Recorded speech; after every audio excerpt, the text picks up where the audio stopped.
Hey home cooks! Welcome back to another exciting episode of our culinary journey. Today, I'm going to show you how to make authentic fufu, a classic Ghanaian dish that is both delicious and deeply rooted in tradition. Let's dive right in and get started. This dish is not only a staple in Ghana, but also enjoyed across many West African countries. First up, let's talk ingredients. The beauty of fufu lies in its simplicity and versatility. You'll need yams, cassava, or plantains.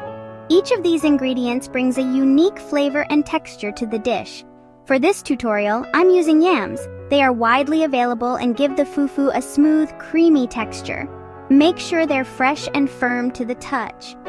Fresh yams ensure that your fufu will have the best possible taste and texture.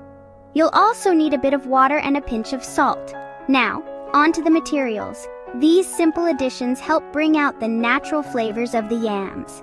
You'll need a large pot big enough to comfortably boil your yams, a sturdy wooden spoon or a fufu pounding stick, and a mixing bowl.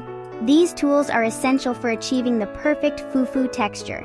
Ready? Let's get cooking. Start by peeling and chopping your yams into medium-sized chunks. This makes them easier to boil and mash. Boil them in a large pot with enough water to cover them completely. The yams need to be fully submerged to cook evenly. This should take about 20 to 25 minutes until they're soft and tender.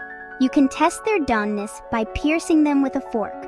Once your yams are cooked, drain the water and transfer them to a mixing bowl. Be careful as they will be hot. Now it's time for the fun part, pounding. This is where the magic happens.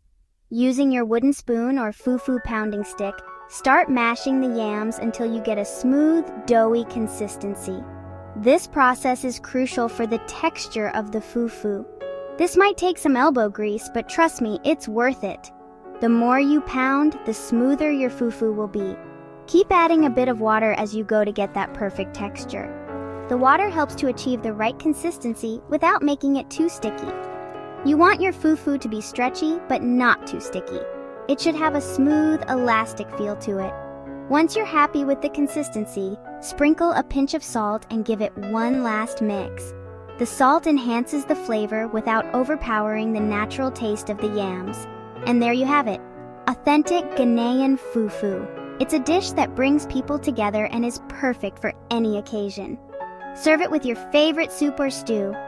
Fufu pairs wonderfully with a variety of dishes. I love pairing mine with a hearty peanut soup or spicy goat stew. The flavors complement each other perfectly. Thanks for watching. Don't forget to like, subscribe, and hit that notification bell for more delicious recipes. Your support helps us bring more amazing content to you. See you next time, and happy cooking!